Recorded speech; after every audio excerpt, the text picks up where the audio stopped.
बिस्मिल्लाहिर्रहमानिर्रहीम। अस्सलातु वस्सलामु अलैका या सय्यदी या रसूल अल्लाह। अस्सलातु वस्सलामु अलैका या सय्यदी या हबीब अल्लाह। तमाम सुनने वालों को मेरा सलाम। मैं हूं राना अज़ीम। आप देख रहे हैं राना अज़ीम ऑफिशियल यूट्यूब चैनल और फेसबुक पेज। आज की बड़ी ब्रेकिंग न्यूज, आज की उन बड़ी ब्रेकिंग न्यूज के साथ दोबारा मैं आपकी खिदमत में हाजिर हुआ हूं कि वो ब्रेकिंग न्यूज जिसके बाद आपको पाकिस्तान की सियासत की बदलती हुई सूरत हाल का इल्म हो जाए। आज से चंद दिन पहले पाकिस्तान की सियासत में ऐसे लग रहा था कि जैसे पीडीएम की हुकूमत हर चीज जीत चुकी है। पीडीएम की हुकूमत हर चीज अपनी मर्जी से करवा लेगी। कप्तान के खिलाफ साजिश, कप्तान को नहल कराना, कप्तान को पाकिस्तान की सियासत से बाहर रखना, कप्तान के 100 से जायद कारकुनों की लिस्टें बनाना, यानी करीबी साथियों की लिस्टें बनाना और दीगर मामला के हवाले से बड़ी अहम तरीन चीजें साफ नजर आ रही थी कि पीडीएम के हाथ में और पीडीएम बहुत मजबूत है। लेकिन कप्तान की बेहतरीन हिकमत अमली ने जहां पीडीएम को नाकाम कर दिया है, वहां पर पीडीएम का शराजा भी बिखरना शुरू हो गया है। मैं आज आपको बड़ी ब्रेकिंग न्यूज दे रहा हूं। यह ब्रेकिंग न्यूज चंद दिन बाद आपको तमाम टीवी पर, तमाम बड़े मीडिया पर नजर आएगी, मुख्तलिफ टॉक शोज में नजर आएगी, मुख्तलिफ एंकर्स की तरफ से गुफ्तगू में नजर आएगी। वो ब्रेकिंग न्यूज जो फिल वक्त तो नजर आ रहा है कि शायद यह ऐसा ना हो, लेकिन मैं आपको मुसद्दका इतला दे रहा हूं कि पाकिस्तान पीपल्स पार्टी और मुस्लिम लीग नून में इख्तलाफात पैदा हो गए हैं। और जिस तरह वो कहते हैं, पंजाबी का एक फिक्रा है कि टूट गई तड़क करके, बिल्कुल इसी तरह है।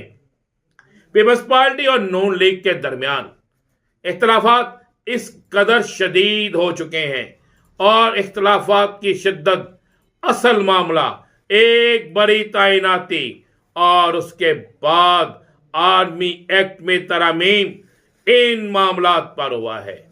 और साथ में मेरे पास सदका जो इतलात है, साथ में इस बात पर भी इख्तलाफात पैदा हुए हैं कि बिलावल भुट्टो जरदारी ने बाकायदा अपने वालिद मोहतरम आसफ अली जरदारी से शिकायत की कि मैं जिस जगह भी लॉबिंग करने की कोशिश करता हूं, मियां शहबाज शरीफ और उनकी टीम मेरी लॉबिंग को कमजोर और नाकाम बनाने की कोशिश करते हैं। और किसी जगह भी, किसी भी अहम जगह पर मेरा तारफ या मुझे मौका उस तरह नहीं मिलता जिस तरह एक वजीर खारजा को मिलना चाहिए। पीपल्स पार्टी के पास यह इतलात भी आ चुकी थी कि मुस्लिम लीग नून की एक अंदरूनी मीटिंग में, यानी एक खास मीटिंग में, यह फैसला हो चुका है कि पाकिस्तान पीपल्स पार्टी को किसी सूरत में इक्तदार में नहीं आने देना।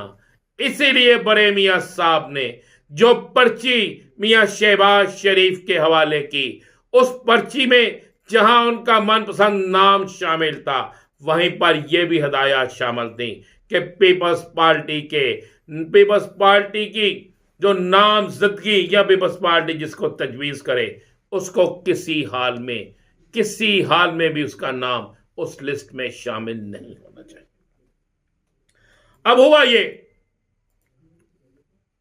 कि पहले आसफ अली जरदारी ने आके डेरे डाले, बीमारी के बावजूद इस्लामाबाद में डेरे डाले।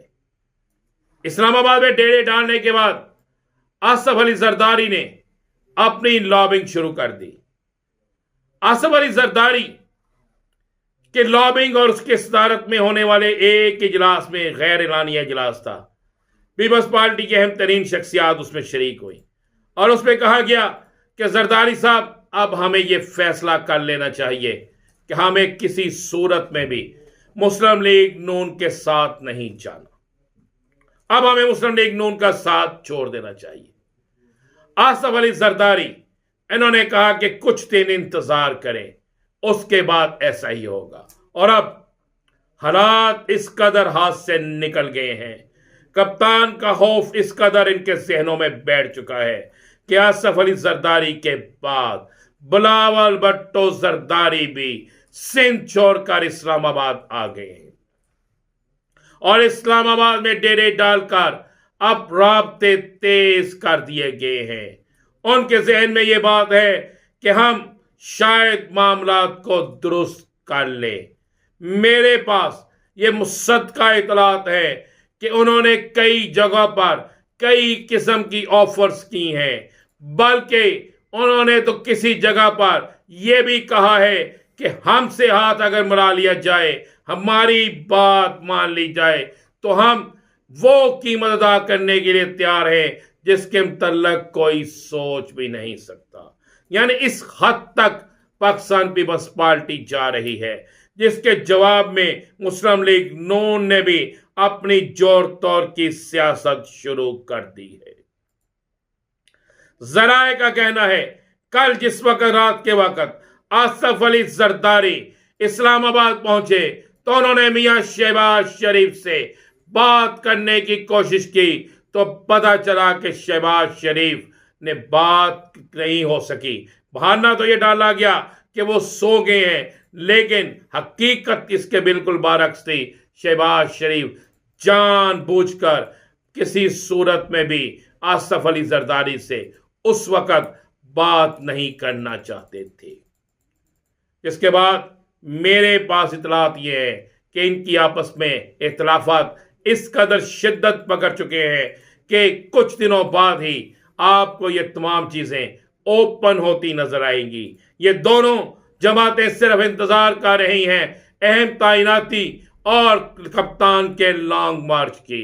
कप्तान के लॉन्ग मार्च में पीपल्स पार्टी कोशिश करेगी कि नून लीग के हाथों कोई तशद्दुद करवाया जाए, नून लीग के हाथों कोई जानी नुकसान करवाया जाए और फिर अचानक उसमें से पीपल्स पार्टी बाहर निकल जाए। जबकि यही गेम, यही चाल, यही तरीका नून लीग पीपल्स पार्टी के लिए करना चाह रही है। यह बड़ी ब्रेकिंग न्यूज है।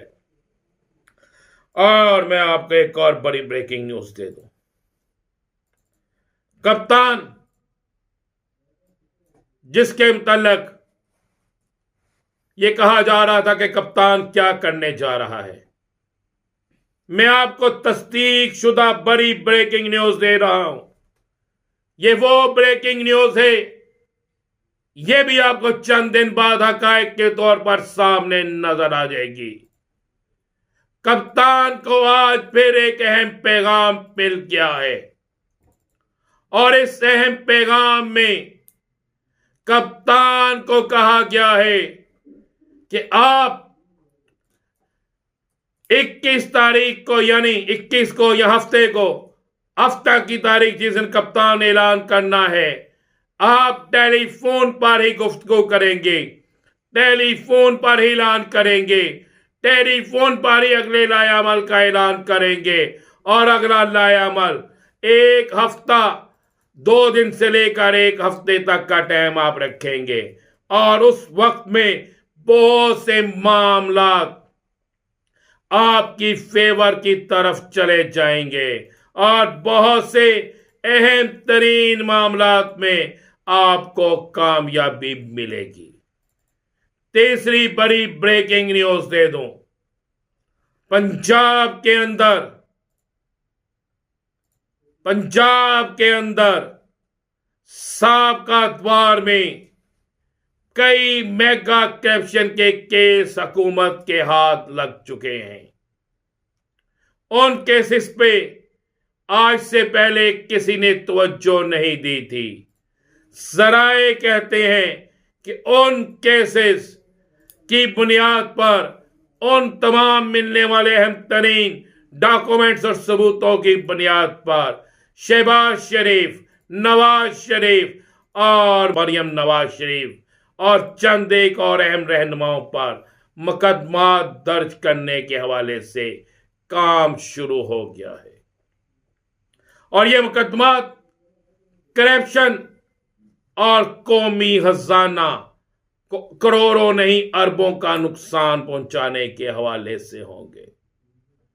सराय तो इस बात की भी तस्दीक कर रहे हैं कि सरकारी खजाने से, कौमी खजाने से कई गाड़ियां और कई जायदादें खरीद कर कुछ अपने लोगों के नामों पर की गई हैं और उसके सबूत बकायदा हुकूमत के पास आ गए हैं। और कहा जा रहा है कि शरीफ खानदान के लिए एक और शिकंजा तैयार हो चुका है। वो शिकंजा क्या है, इस हवाले से मेरे अगले व्लॉग का इंतजार कीजिए। अल्लाह हाफिज।